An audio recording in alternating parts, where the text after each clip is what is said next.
Do you ever think about those everyday products from the 1970s that are now illegal? Back then, these items filled family homes and shaped routines without anyone questioning their safety. So what hidden dangers were quietly waiting inside the things we trusted most? Lead-based house paint was once the gold standard for any home improvement project, brushed onto walls, windowsills, cribs, and trim with complete confidence in the 1970s. Parents painted nurseries in cheerful colors, never suspecting that every coat was layering invisible danger onto surfaces their children would soon touch and chew. The paint dried smooth, lasted for years, and seemed like the smartest choice for families on a budget. Hardware stores stocked it proudly because it covered better and lasted longer than cheaper alternatives. What nobody understood was how lead dust accumulated silently in carpets, on toys, and inside tiny lungs. Children crawled across freshly painted floors, pressed their faces against brightly colored walls, and put painted blocks straight into their mouths. The damage built up invisibly until years later when learning difficulties and developmental delays surfaced in classrooms across the country. When researchers traced the pattern back to household paint, regulations followed swiftly, banning lead from residential paint and forcing families to confront what had been hiding in their walls. Lawn darts with metal tips were the crown jewels of backyard entertainment in the 1970s. Heavy enough to arc through the summer sky and sharp enough to stick firmly into grass with a satisfying thud. Families gathered outside after cookouts, tossing these weighted missiles toward plastic rings, while children ran barefoot through the yard, chasing fireflies and waiting for their turn. The game felt thrilling because the darts had real weight, real force, and real consequences if someone misjudged a throw. Parents saw it as harmless outdoor fun, the kind of activity that got kids away from the television and into the fresh air where they belonged. But the injuries began mounting, and they were not minor scrapes or bruises. Emergency rooms reported puncture wounds, skull fractures, and tragedies that turned sunny afternoons into nightmares. Children were struck while playing nearby, unaware that a dart was spiraling toward them from across the yard. When regulators finally stepped in, the ban came with undeniable urgency. These toys became symbols of a decade that underestimated how quickly fun could turn fatal when sharp metal met soft skin. Baby walkers with unrestricted wheels were marketed as essential tools for helping infants learn to stand and move on their own in the 1970s. Parents loved them because they kept babies entertained and seemingly safe while dinner was being prepared. The walkers rolled smoothly across kitchen floors and living room carpets, giving babies a taste of independence before they could even crawl properly. Advertisements showed smiling infants gliding happily from room to room, and pediatricians rarely warned against them because the dangers had not yet been documented. But homes in that era were full of hazards that walkers made worse. Staircases sat open without gates, thresholds created unexpected drops, and the wheels moved faster than any parent could react. Babies rolled toward basement steps, tumbled down flights of stairs, and crashed into sharp furniture corners before anyone could reach them. The injuries were devastating, often involving head trauma that left lasting damage. When researchers connected walker design to emergency room visits, regulations tightened and the original models disappeared from shelves. Chlorofluorocarbon aerosol sprays were everywhere in the 1970s, hissing out of hairspray cans, deodorant bottles, and cleaning products in kitchens and bathrooms across the country.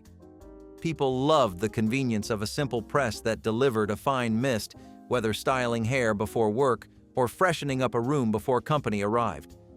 The chemical propellants inside made everything feel modern and effortless, a small daily luxury that nobody questioned. Families used these sprays freely, filling enclosed bathrooms with clouds of mist that lingered long after the can was set down. What nobody realized was that each press released compounds capable of drifting upward through the atmosphere and destroying the ozone layer that protected the planet from harmful radiation. Scientists eventually traced a growing hole in the ozone directly to these everyday products sitting under bathroom sinks. The revelation was staggering, because something so ordinary had been quietly contributing to a global environmental crisis. Regulators banned chlorofluorocarbons from consumer products, but the damage to the atmosphere took decades to heal. Mercury thermometers were a fixture in every medicine cabinet during the 1970s. Their slender glass tubes and silver lines considered the most reliable way to check a fever. Parents shook them with practiced flicks of the wrist, placed them under children's tongues, and watched the mercury rise with a mix of worry and hope. The thermometers felt precise, scientific, and completely trustworthy, passed down through families like small instruments of care. Nobody thought twice about the silvery liquid inside, even when a thermometer cracked and tiny beads of mercury rolled across bathroom counters. Children chased the shimmering droplets, poking at them with curious fingers while parents swept the mess away without gloves or concern. What families did not understand was that mercury vapor could fill a room invisibly, entering lungs and accumulating in bodies with every breath. The metal never left once it entered, building up slowly and causing damage that sometimes took years to surface. When health officials recognized the danger, regulations pulled mercury thermometers from stores and urged families to dispose of old ones safely. Asbestos hair dryers were marketed as the sleek, modern solution for busy mornings in the 1970s, promising fast drying times and salon-quality results right in your own bathroom. Women held these devices inches from their faces, aiming warm air at damp hair while breathing in whatever drifted through the vents. The dryers hummed reliably, lasted for years, and felt like a small piece of progress in an era obsessed with convenience. Manufacturers used asbestos in the heating elements because the material resisted heat beautifully, never melting no matter how long the dryer ran. But that same heat loosened microscopic fibers that floated invisibly into the air with every use. Families had no idea that something designed to make mornings easier was quietly releasing particles capable of lodging permanently in lung tissue. Researchers later connected asbestos exposure to devastating respiratory diseases, including cancers that appeared decades after initial contact. When the truth emerged, the shock was immediate, because these were everyday tools sitting in bathroom drawers, used by mothers and grandmothers who trusted the brand names on the handles. Leaded gasoline was pumped into every family car during the 1970s without a second thought, filling tanks at corner stations while children sat in back seats with windows rolled down, breathing in fumes that drifted through the summer air. The lead additive made engines run smoother, reduced knocking, and seemed like a technological triumph that benefited everyone. Gas station attendants wiped windshields while standing in clouds of exhaust, never suspecting that the fuel keeping America moving was slowly poisoning the population. Lead particles settled onto playgrounds near busy roads, drifted into open windows, and accumulated in soil where children played for years afterward. The damage was invisible but relentless, affecting brain development and contributing to behavioral problems researchers would later trace to widespread lead exposure. When scientists connected the dots, the evidence was overwhelming. Regulators phased out leaded gasoline, but the contamination left behind took generations to address. The fuel that powered a nation's cars had quietly harmed its children, a legacy that still echoes in health statistics today. DDT household insecticides were sprayed freely inside homes during the 1970s, coating kitchen corners, bedroom baseboards, and anywhere else bugs might dare to appear. Families trusted these products completely, believing the powerful chemical mist was protecting their homes from pests while posing no danger to people living inside. The spray cans promised quick results, and people used them liberally, filling rooms with a haze that settled onto countertops, toys, and furniture. Children played on floors where DDT residue lingered for weeks. Pets walked through treated areas and licked their paws clean, and nobody questioned what they were breathing. The chemical had been celebrated as a miracle of modern science, capable of wiping out mosquitoes and saving lives in regions plagued by malaria. But inside American homes, the compound accumulated in bodies, disrupted hormones, and passed through food chains in ways scientists were only beginning to understand. When researchers documented the environmental devastation and health risks, DDT was banned for household use, leaving a toxic legacy that took decades to fade. Thalidomide sedatives were prescribed to pregnant women in the late 1950s and early 60s as a safe treatment for morning sickness, with effects still echoing into the 70s as families lived with the consequences. Doctors handed out the pills confidently, believing they had found a gentle solution for one of pregnancy's most uncomfortable symptoms. Women took them gratefully, trusting that anything prescribed by a physician must have been thoroughly tested and proven safe. But thalidomide crossed the placental barrier in ways nobody anticipated, interfering with fetal development during the most critical weeks of growth. Thousands of babies were born with severe limb deformities, missing arms, shortened legs, and other devastating conditions that shocked medical communities worldwide. The tragedy reshaped how drugs were tested and approved, forcing regulators to demand far more rigorous safety studies before anything reached pharmacy shelves. Families affected by thalidomide spent decades advocating for recognition and accountability, while the pharmaceutical industry faced a reckoning that changed its practices. The drug became a reminder that trust in science must be balanced with caution. Benzene-based rubber cement was a staple of classrooms, offices, and craft rooms throughout the 1970s, its sharp chemical smell drifting through school hallways wherever projects were being assembled. Students brushed it onto posters, teachers used it for bulletin boards, and artists relied on it for everything from collages to professional mounting work. The adhesive spread smoothly, dried quickly, and created bonds strong enough to last for years. Nobody questioned the fumes because they seemed like a normal part of the creative process. But benzene does not simply evaporate harmlessly into the air. It enters the bloodstream through inhalation, accumulating in bone marrow and disrupting the production of healthy blood cells. Researchers eventually linked prolonged benzene exposure to leukemia and other serious blood disorders, findings that sent shockwaves through industries that had relied on the chemical for decades. When regulations banned benzene from consumer adhesives, schools scrambled to replace supplies they had trusted for years. Today, safer alternatives fill the same roles, but the memory of that sharp chemical scent still lingers.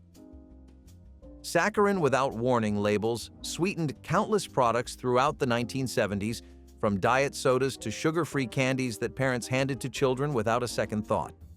The artificial sweetener seemed like a miracle for anyone watching their weight, offering the taste of sugar without the calories that health-conscious families feared. Restaurants kept packets on every table, and grocery stores stocked shelves with products proudly advertising their saccharin content.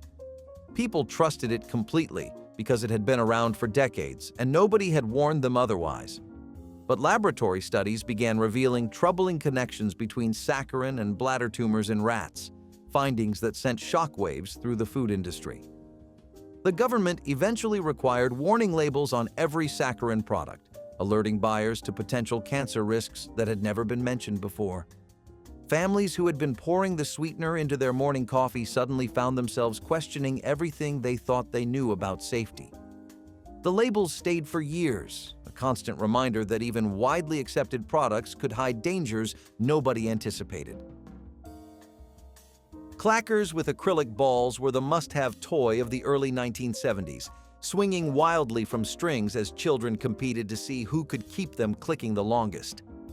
The heavy balls smashed together with a satisfying crack that echoed through playgrounds and living rooms, creating a rhythm that kids found hypnotic and adults found maddening. Parents bought them by the millions, never imagining that the acrylic could shatter under repeated impact. But the balls were not designed to withstand the force children applied, and when they broke violently.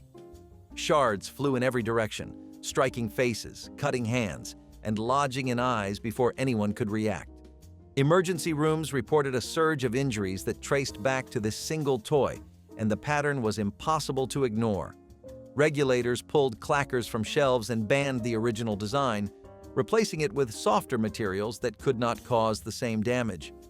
The toy that had defined playground culture for a brief, intense moment became a cautionary tale about the gap between what seems fun and what proves safe. Children who grew up swinging those acrylic balls still remember the sound and the danger that came with it. Children's pajamas without flame retardants were sold as soft, comfortable sleepwear throughout the 1970s, wrapped in packaging that promised cozy nights and peaceful dreams. Parents dressed their kids in these lightweight garments without knowing that the fabric could ignite in seconds if it came too close to a heater, stove, or open flame. The materials looked innocent enough, printed with cartoon characters and cheerful patterns that made bedtime feel warm and safe.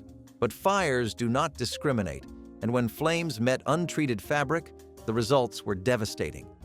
Children suffered severe burns from sleepwear that caught fire before anyone could reach them, and some did not survive at all. The tragedies accumulated until regulators could no longer ignore the pattern linking nighttime clothing to preventable deaths. New standards required flame-resistant treatments for all children's sleepwear, transforming an industry that had prioritized softness over safety for far too long. Families who lost children to these fires became advocates for change, ensuring that future generations would never face the same hidden danger in something as simple as pajamas. Three-wheeled all-terrain vehicles were the ultimate weekend thrill in the 1970s, roaring across fields, trails, and backyards with a power that made every rider feel invincible. Families bought them for recreation, believing that the smaller size and simpler design made them safer than full-sized motorcycles or four-wheelers. Children as young as 10 climbed aboard, gripping handlebars and accelerating into terrain that demanded far more skill than most riders possessed. The problem was physics. Three wheels created an unstable platform that tipped easily during sharp turns, sudden stops, or uneven ground. Riders were thrown from machines that rolled over them, crushed beneath vehicles they thought they controlled. Emergency rooms filled with fractures, head injuries, and fatalities that all traced back to the same fundamental design flaw. When regulators finally intervened, they banned the sale of new three-wheelers and launched safety campaigns warning families about the dangers lurking in garages and barns across the country. The machines that once symbolized outdoor freedom became reminders of how quickly excitement can turn deadly when engineering fails to account for real-world conditions. Sniffable model glue was sold openly to children throughout the 1970s, stocked on hobby store shelves alongside plastic kits and paint sets without any age restrictions or safety warnings. Kids bought tubes of the adhesive for building model airplanes, cars, and ships, squeezing the potent formula onto tiny parts while breathing in fumes that filled bedrooms and basements. The chemical smell was strong and distinctive, but nobody thought to question whether inhaling it posed any danger. Parents assumed that anything sold for children's hobbies must be safe for children to use. But the solvents in model glue were far from harmless. Some children discovered that inhaling the fumes produced a temporary high, and that discovery led to abuse patterns that ended in brain damage, organ failure, and death. When the scope of the problem became clear, regulators stepped in with age restrictions, reformulated products, and warning labels that had never existed before.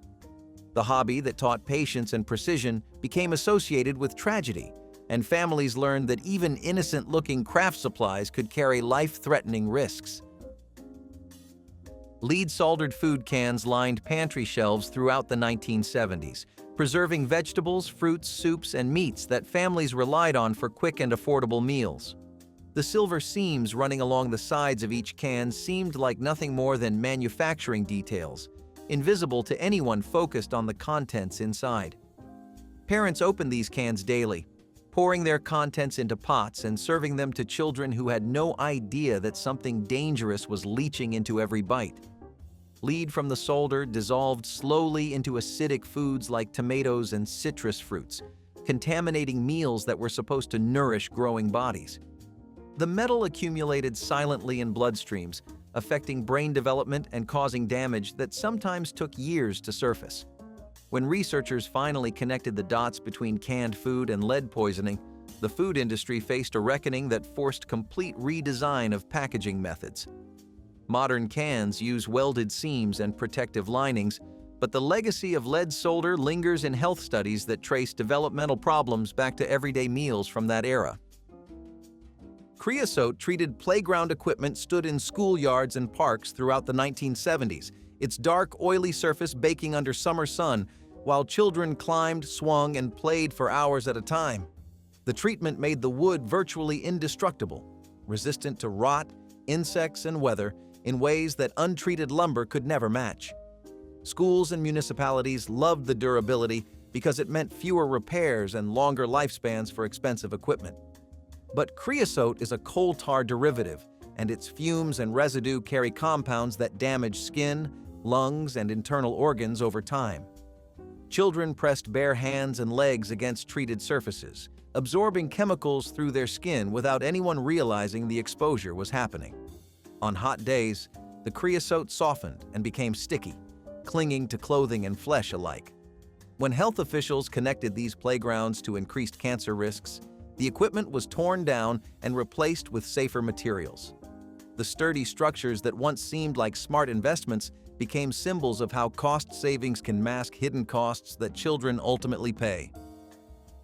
Non-child-proof medication bottles sat in bathroom cabinets throughout the 1970s, their simple twist-off caps offering no resistance to curious little hands. Parents stored aspirin, sleeping pills, and prescription medications on low shelves or countertops, trusting that children would not open bottles clearly meant for adults. But children are naturally curious, and brightly colored pills often looked like candy to eyes that could not read warning labels.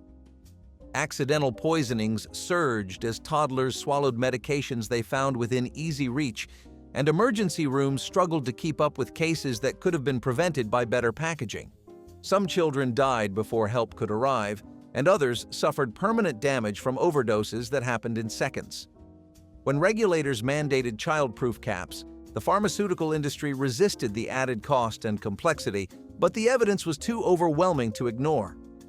Today, every medication bottle requires deliberate effort to open, a small inconvenience that saves thousands of young lives every year. The simple twist cap became a relic of an era that underestimated both children's ingenuity and their vulnerability. Unshielded microwave ovens hummed in kitchens throughout the 1970s, heating food with invisible waves that families trusted without fully understanding. These early models represented cutting-edge technology, promising faster meals and easier cleanup for busy households eager to embrace the future. But the shielding that kept microwave radiation inside the oven was not always adequate, and some units leaked energy through gaps in door seals or improperly fitted panels. Families stood close to running microwaves, watching food rotate through small windows while radiation escaped in quantities nobody measured or regulated. People reported headaches, dizziness, and strange sensations when standing too close, but complaints were often dismissed as technophobia or imagination. When engineers finally tested these units, the readings confirmed what some users had suspected all along. Regulators imposed strict shielding standards that forced manufacturers to redesign their products from the ground up. The convenient appliance that had seemed so futuristic suddenly required safety certifications and warning labels that reminded everyone how much remained unknown about the technologies filling modern homes. PCB-filled electrical transformers hung from power poles throughout the 1970s, humming quietly while delivering electricity to neighborhoods that never questioned what was inside those gray metal boxes. The polychlorinated biphenyls used as coolant and insulation seemed like engineering marvels, stable compounds that resisted heat and conducted electricity with remarkable efficiency. Utility companies installed them everywhere, from urban street corners to rural crossroads, creating an invisible network of contamination waiting to happen. When transformers leaked, ruptured, or caught fire, the PCBs spilled onto soil, seeped into groundwater, and drifted through air that children breathed while playing in nearby yards. The chemicals did not break down naturally, persisting in environments and accumulating in human tissues with every new exposure. Studies eventually linked PCBs to cancer, immune disorders, and developmental problems that affected entire communities built near contaminated sites. Regulators banned the chemicals and ordered massive cleanup efforts, but the damage had already spread across the country. Those quiet transformers became symbols of industrial negligence hiding in plain sight.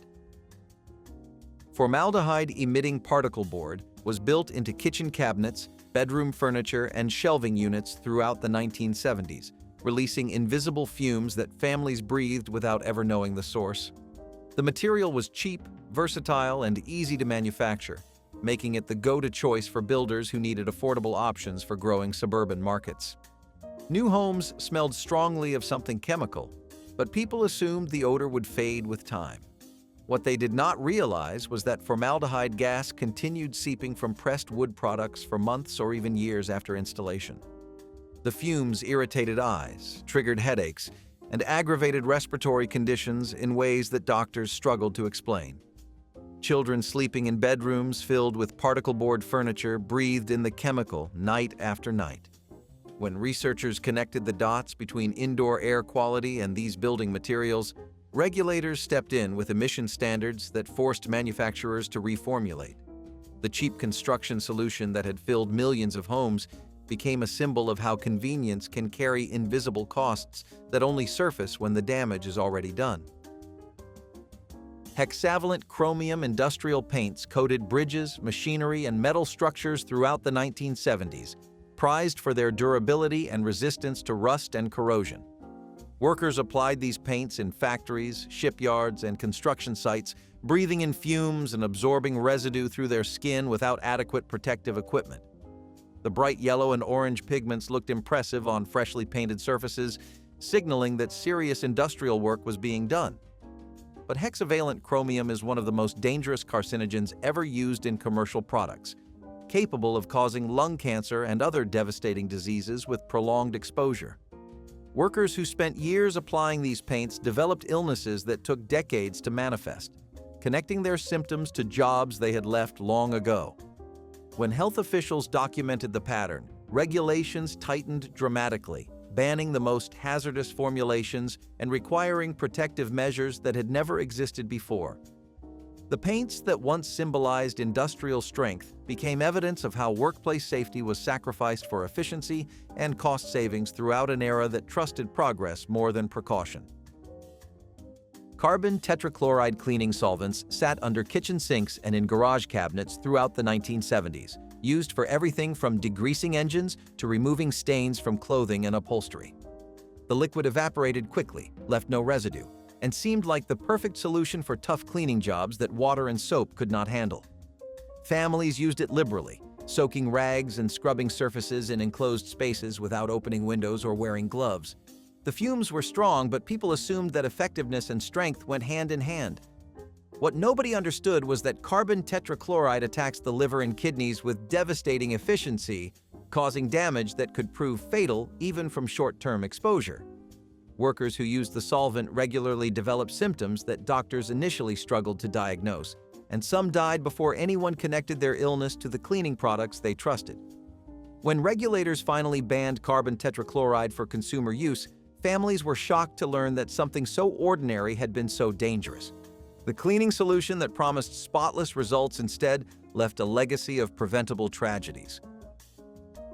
Unrestricted fireworks were sold at roadside stands throughout the 1970s to anyone with cash in hand, no questions asked about age, experience, or intended use.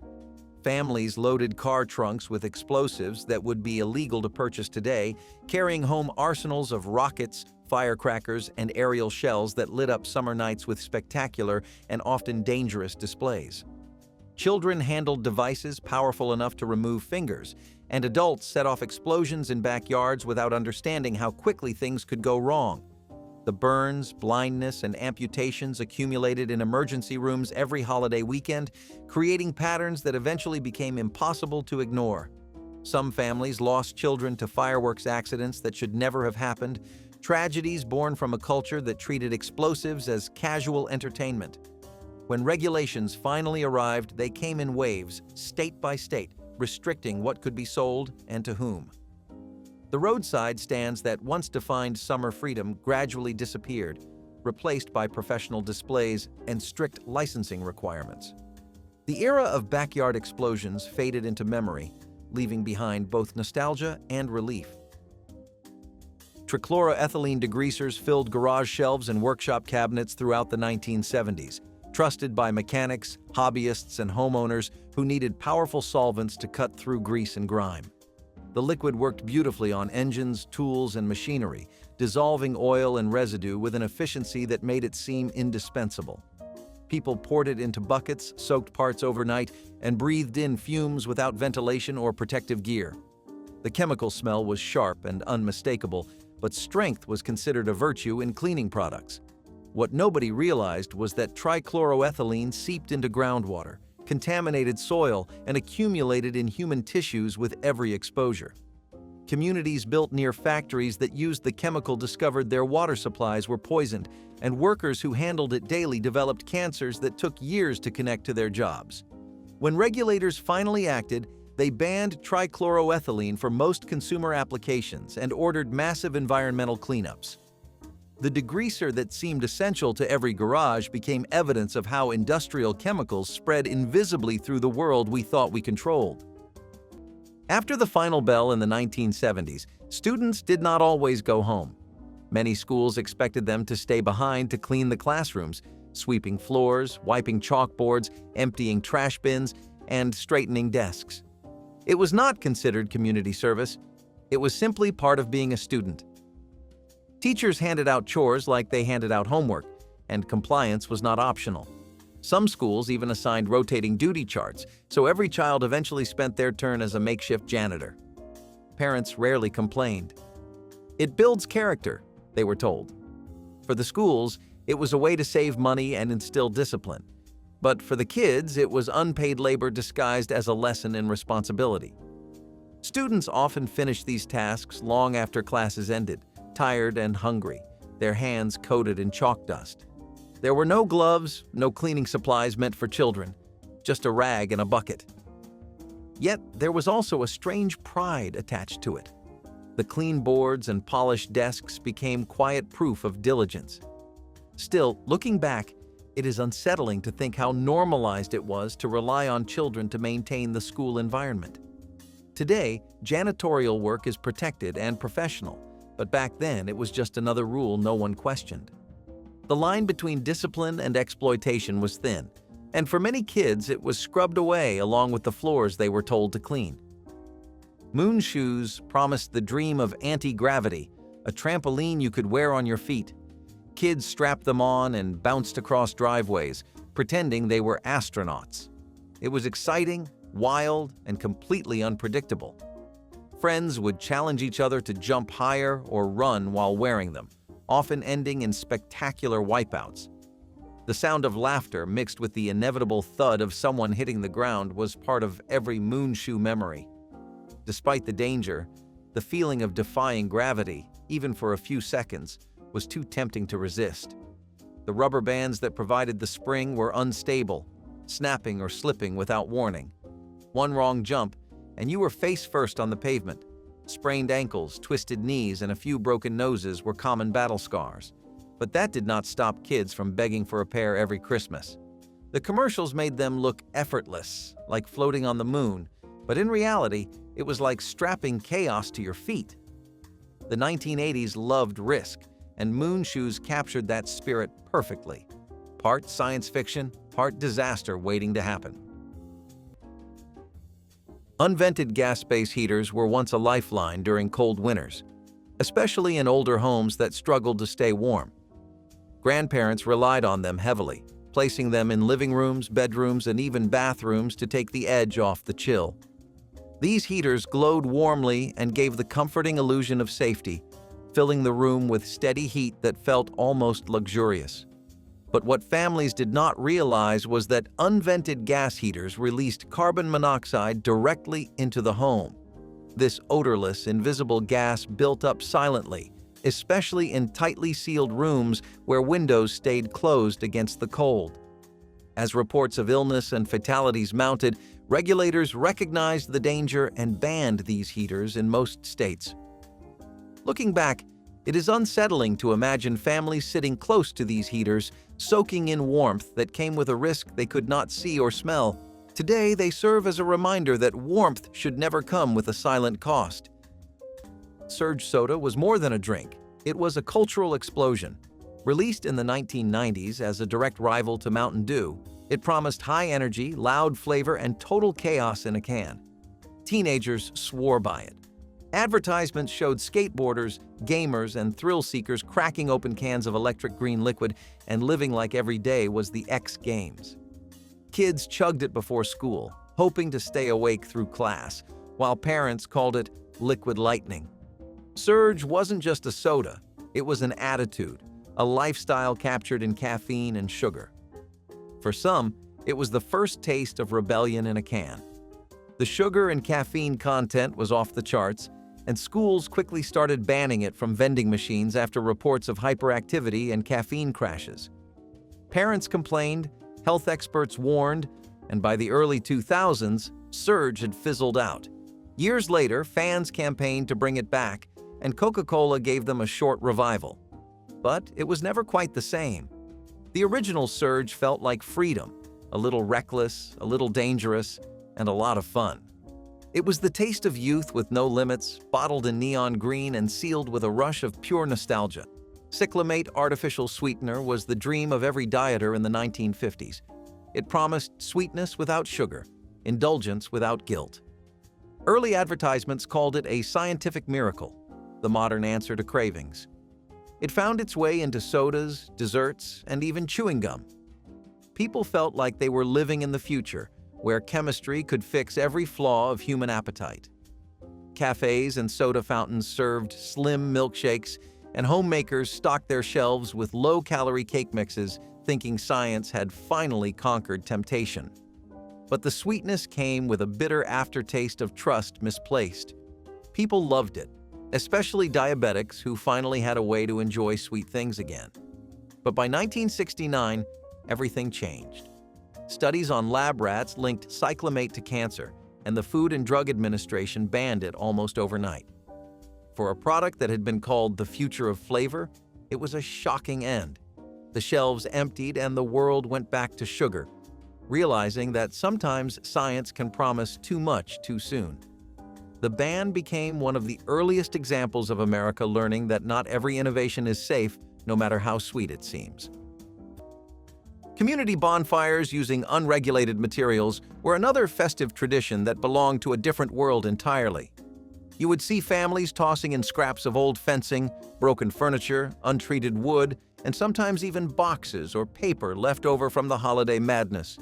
The bonfire would roar to life, sending sparks spiraling into the winter air like fireflies trying to escape the heat. People gathered around with warm drinks, shared stories, and treated it as a way to come together when the weather tried to push everyone apart. Nobody checked whether the materials were safe to burn. Nobody asked about air quality. It was simply a tradition born from practicality and a desire to be together. Today, though, burning anything other than clean, approved wood is illegal. Environmental regulations forbid the release of toxic fumes, and burning household materials can result in fines or even legal action. It is a reminder that the world has grown more cautious and more regulated. But the memory of standing around a roaring fire, bundled up and laughing with neighbors, is something no law can erase. Formaldehyde-treated artificial garlands were draped across mantels, staircases, and doorways in nearly every 1980s home, their lush green appearance lasting season after season without wilting. Families loved how realistic they looked compared to older plastic versions, and the convenience of never replacing them made the investment worthwhile. Parents wrapped them around banisters while children helped secure them with ribbons, everyone breathing in that faint chemical smell nobody questioned. The garlands held their shape because manufacturers treated them with formaldehyde, a preservative that slowly released invisible fumes throughout the holiday season. Every time someone walked past or adjusted a draped section, more chemical escaped into living spaces where families gathered. Children sleeping near decorated doorways breathed the vapors all night without anyone realizing the exposure was happening. When researchers connected formaldehyde off-gassing to respiratory irritation and long-term concerns, regulations forced manufacturers to find safer methods. The garlands that once seemed like smart investments became reminders of how convenience can mask invisible dangers. Lighting fireworks for Christmas Eve or midnight mass was an unexpected but beloved holiday tradition in certain parts of the United States. The winter sky would crack open with bursts of color, echoing through neighborhoods that were otherwise quiet and peaceful. Families bundled up in coats, stood on porches, and watched sparks rain down like tiny stars falling just for them. It was loud, dramatic, and incredibly festive. No one thought much about permits or safety laws or whether fireworks were allowed during the winter season. For many, it was simply a way to make the holy night feel even more magical and exciting. Today, though, fireworks are heavily restricted, and setting them off without approval can lead to fines or even arrest. The sound that once meant celebration now signals a code violation. It is strange how quickly something joyful can shift into something forbidden, but memories of those nights still glow warmly in the hearts of people who lived through them, especially when the air gets cold and the world gets quiet enough to remind them of the past. Mercury-tipped thermometers for cooking were once the gold standard of precision. Every 1950s kitchen had one. The sleek silver line inside was mesmerizing. It measured everything from candy to roast temperatures, ensuring no recipe failed. Parents marveled at the metallic shine, and kids watched the silver bead race up the tube as if it were alive. No one realized that inside that innocent glimmer was one of the most poisonous substances known to man. In homes across America, small spills turned into invisible clouds of vapor that lingered for hours, even days. But few knew that inside that little glass tube was one of the most toxic substances on Earth. Mercury, if released, could evaporate and poison the air, damaging nerves and organs. Accidents happened more often than you might think. One slip, one crack, and the shiny silver would roll across the counter like liquid metal, fascinating but deadly. Children played with it, adults brushed it off, and homes unknowingly filled with toxic vapor. Eventually, scientists proved what had long been suspected. Even tiny amounts could cause serious harm. The thermometer was replaced by safer tools, but its legacy lingered in the memories of those who grew up watching that silver line dance up and down with the heat.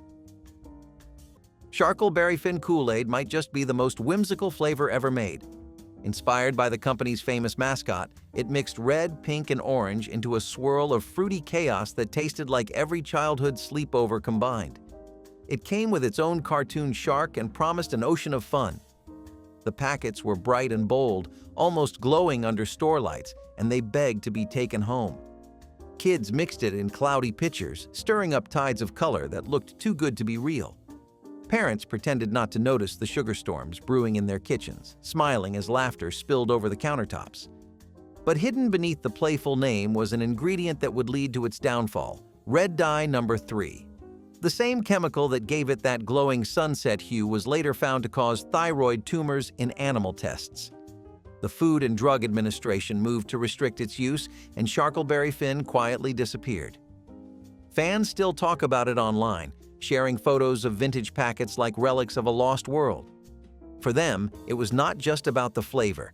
It was about the feeling of summer, freedom, and bright plastic pitchers filled with imagination. Some say no drink since has captured that kind of joy. Handheld hair dryers without ground fault protection were once an everyday sight in your grandparents' homes, used casually near sinks and bathtubs without anyone thinking twice. These early dryers felt modern and powerful, delivering hot air much faster than older models, and families trusted them completely.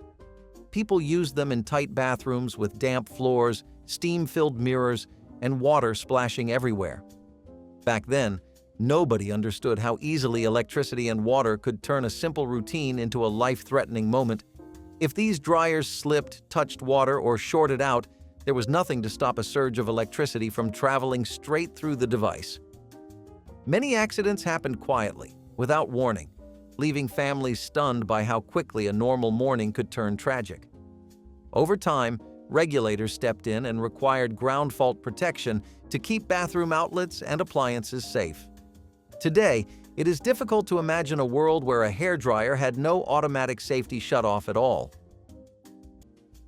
Disrespecting a teacher in the 1970s was one of the gravest offenses, and disrespect could mean almost anything. Rolling your eyes, sighing, or even questioning an instruction was considered insubordination. Some students were immediately suspended or expelled on the spot. Principals supported their staff without question, and parents often sided with the school, assuming the teacher was right. It was an era when adults ruled without challenge. Children's voices held little weight, even when they were punished unfairly. Some kids learned to mask every reaction, forcing themselves to nod and smile even when they disagreed. Others stopped participating altogether, afraid that curiosity might be mistaken for defiance. The silence that filled classrooms was not respect, it was survival. The system valued obedience above fairness, and once labeled disrespectful, a student's record could follow them for years. For many, it was the end of trust in authority. The lesson was not about manners or self-control, it was about silence. The smallest act of independence could end a future, and that reality shaped how an entire generation learned to swallow their opinions. Today, that kind of blind punishment feels extreme, but back then, it was the rule of the classroom. The Voltron lion toys were the ultimate symbol of 1980s cool. Made from solid die-cast metal, these collectible robot lions snapped together to form one giant shining mech warrior that felt indestructible in your hands. The weight alone made it feel powerful, like a toy made for champions. But that same weight and those sharp, unpolished edges also made it a serious hazard. The lion's fangs, claws, and wing pieces could easily slice skin or bruise fingers, and when fully assembled, the towering Voltron figure could topple over like a wrecking ball. Many kids learned the hard way that dropping one on their foot or swinging it in a living room battle left real injuries behind. Parents complained about chipped furniture, scratched floors, and black eyes. Still, for children of the 1980s, the danger was part of the magic. The toy's toughness matched the show's intensity, and every scrape felt like a badge of honor. It was banned and redesigned after too many reports of injuries, replaced with lighter plastic versions that lost some of their dangerous charm. Even today, collectors still hunt for the original metal editions, admiring their quality, and quietly remembering the bruises that came with them. It was the kind of toy that could transform your imagination, your day, and sometimes, unfortunately, your trip to the emergency room. PVC blow-mold yard figures with toxic plasticizers stood proudly on lawns throughout the 1980s, their cheerful Santas and snowmen glowing from internal bulbs that made neighborhoods feel magical after dark. Families collected them over years, adding new figures each season until entire yards became illuminated winter wonderlands. Children loved running between them, touching their smooth plastic surfaces and peering inside at the warm orange glow of incandescent bulbs. These figures were made from polyvinyl chloride softened with plasticizers that made the material flexible enough to mold into complex shapes. Under summer storage heat and winter bulb warmth, those plasticizers slowly migrated to the surface and released fumes that drifted across yards where families gathered.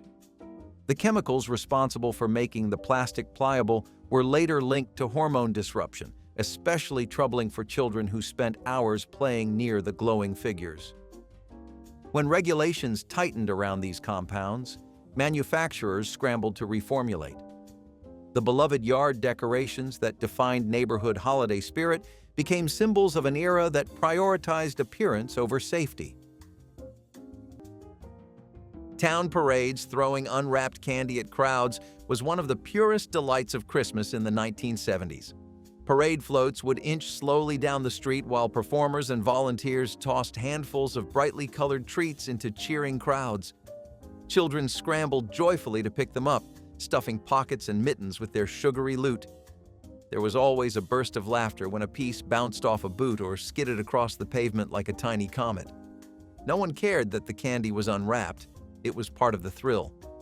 And parents loved watching their kids dive after sweets like treasure hunters on a winter adventure. Nobody worried about wrappers, allergies, or sanitation. It was just part of the fun, a tiny burst of excitement in the middle of winter. Today, though, this practice is banned almost everywhere.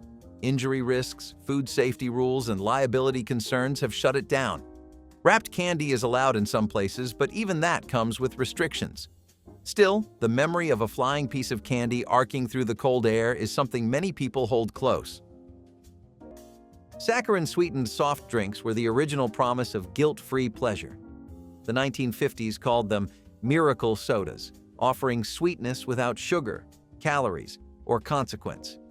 Housewives stocked their fridges with shiny cans of Diet Cola, proud to serve something modern and figure-friendly.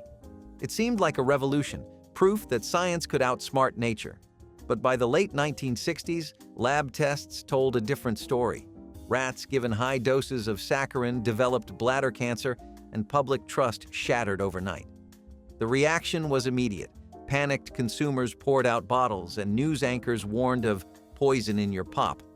It became the first true food scare of the modern age, and every can of soda turned into a question of faith. People learned that even sweetness, when manufactured, could carry a sting. Though later research softened the panic, the damage was done. The first wave of diet drinks disappeared, leaving behind fear and confusion. People realized that artificial could mean dangerous, and zero-calorie might come with a hidden cost. Saccharin eventually returned under tight regulation, but it never regained the innocent glow it once had. What began as liberation through chemistry ended as a cautionary tale of too much faith in innovation. Sometimes even the most ordinary snacks carry hidden danger. In 2018, Ritz Bits sandwich crackers with peanut butter were pulled from shelves after a massive recall. The culprit was undeclared whey powder contaminated with salmonella. Parents gasped, wondering how something so small could cause so much fear. For decades, Ritz had been a symbol of comfort, safe, predictable, and always there. The news felt like a betrayal, a reminder that even trusted names could crack under pressure. It was a shocking discovery because Ritz was a household name trusted for generations. Parents who packed those mini sandwiches into lunchboxes never thought twice about them. But suddenly, something so innocent became unsafe. The recall stretched across all 50 states, and boxes were destroyed by the truckload. For weeks, grocery stores had empty shelves where Ritz once stood. Though the company reformulated and returned the product, the incident left a lasting mark. It was a reminder that even comfort food can be fragile, that behind every familiar logo are real risks and real people trying to make it right again. Oil lamp night lights for kids' bedrooms were once marketed as gentle, charming alternatives to harsh electric bulbs, offering a soft, flickering glow that helped children fall asleep. Grandparents placed them on bedside tables or wall shelves, believing they created a peaceful atmosphere that comforted young sleepers. These lamps were decorative, soothing, and widely sold in stores that catered to family households. Back then, the warm flame felt safer and more natural than electricity, especially in older homes where wiring was unreliable. But an open flame in a child's bedroom comes with dangers no one fully considered. If the lamp tipped, the oil could spill and ignite, turning a calm room into a dangerous fire scene within seconds. Even without accidents, the lamps released fumes that lingered in small bedrooms where windows stayed closed through the night. As reports of burns, fires, and toxic fumes increased, regulators banned these lamps for use around children. Families were startled to learn that something meant to soothe their kids had the potential to put them in real danger. The idea of a glowing flame beside a sleeping child feels unsettling now, but at the time, it was seen as perfectly normal. Today, these lamps stand as reminders that comfort and safety do not always go hand in hand, and that even the gentlest light can hide a risk. One of the most common rules in 1970s classrooms was also one of the most unforgiving: no bathroom breaks without permission. Once class began, the door might as well have been locked. Teachers treated restroom requests as acts of rebellion, and many students learned to simply hold it in. Some would squirm quietly in their seats, eyes glued to the clock, praying for the bell. Others risked asking and endured public scolding that left them humiliated in front of everyone. The rule made something natural feel like a moral failure, and children learned to fear asking for help. Those who could not were met with scolding, shame, or even detention. It did not matter if you were sick, nervous, or desperate. Leaving without a signed slip meant disrespecting authority. Some teachers even believed denying bathroom breaks built discipline and focus. But for the children on the receiving end, it built fear and humiliation. Many remember sitting at their desks, counting the minutes, their stomachs in knots. A few could not wait. and those incidents haunted them for years. What was seen as order and control now reads as cruelty. Denying a child basic human needs was never about education, it was about power. Pogo balls were the natural next step in the 1980s bounce craze. A rubber disc with a ball in the center, it required balance, coordination, and a healthy disregard for gravity. Kids gripped it with their shoes and jumped until they inevitably fell. Neighborhoods turned into outdoor arenas with kids daring each other to see who could bounce the longest or the highest. The pogo ball squeaked loudly with every jump, creating a rhythm that could be heard down the block. Eventually, that sound meant one of two things: someone was having the time of their life, or someone was about to crash. When it worked, it felt like flying. When it did not, it was an instant faceplant. The grip tore easily, sending kids sprawling onto concrete or grass. Broken wrists, scraped knees, and bruised chins became badges of honor. Schools banned them after too many recess injuries, but that only made them more appealing. Like so many toys of the decade, the pogo ball blurred the line between fun and danger. Looking back, it is amazing anyone survived childhood intact, and even more amazing that we still look back on it all with a smile. Lead-soldered stained glass tree toppers crowned Christmas trees in the 1980s with handcrafted elegance that mass-produced plastic stars could never match. Families treasured these delicate pieces, often receiving them as wedding gifts or inheriting them from grandparents who valued artisan craftsmanship. The colored glass caught tree lights beautifully, casting rainbow patterns across ceilings and walls while everyone gathered below to exchange presents. What made these toppers so structurally sound was the lead solder holding each piece of glass together, applied by craftspeople who worked without gloves or ventilation. Every time someone placed the topper on the tree, adjusted its position, or packed it away, tiny particles of lead transferred onto hands that later touched faces and food.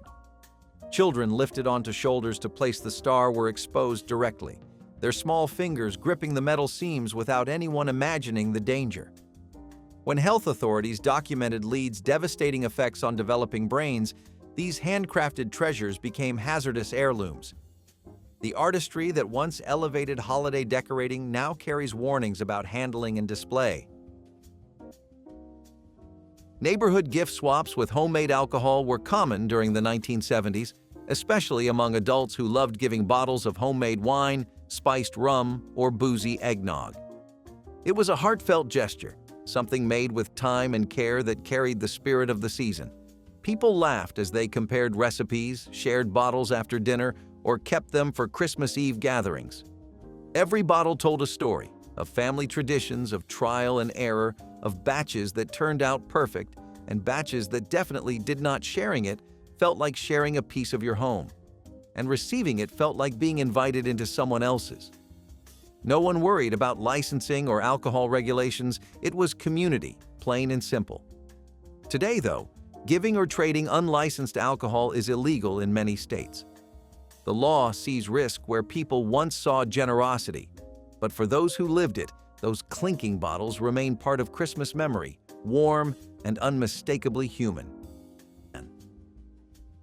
Lard-based frosting sold in tins were the unsung stars of post-war baking aisles. Housewives praised them as miracles, ready to spread, shelf-stable, and guaranteed to make cakes look beautiful for days. They were smooth, sweet, and rich with a comforting aroma. For families still recovering from the war, they symbolized abundance, an indulgence that could turn a plain cake into something special. Advertisers sold them with smiling mothers and birthday candles, proof that convenience was the new luxury. Few realized those glossy cakes were hiding spoonfuls of industrial fat processed beyond recognition. But beneath that charm was a mess of unregulated animal fats, processed with unknown chemicals to extend shelf life. Over time, these frostings were found to be dangerously high in cholesterol and trans fats, contributing to heart disease. The same product that crowned birthday cakes with joy was silently clogging arteries across the nation. Once nutritionists connected the dots, those tins vanished from grocery shelves almost overnight. Still, for those who grew up in the 1950s, That sweet, greasy taste brings back the smell of birthdays and bake sales. It was the flavor of a time when no one read ingredient lists and when indulgence came before information. If any of these banned products stirred a memory or a shiver, share your story in the comments below. Tap like to help others discover the truth, and subscribe so you never miss the history hiding in plain sight.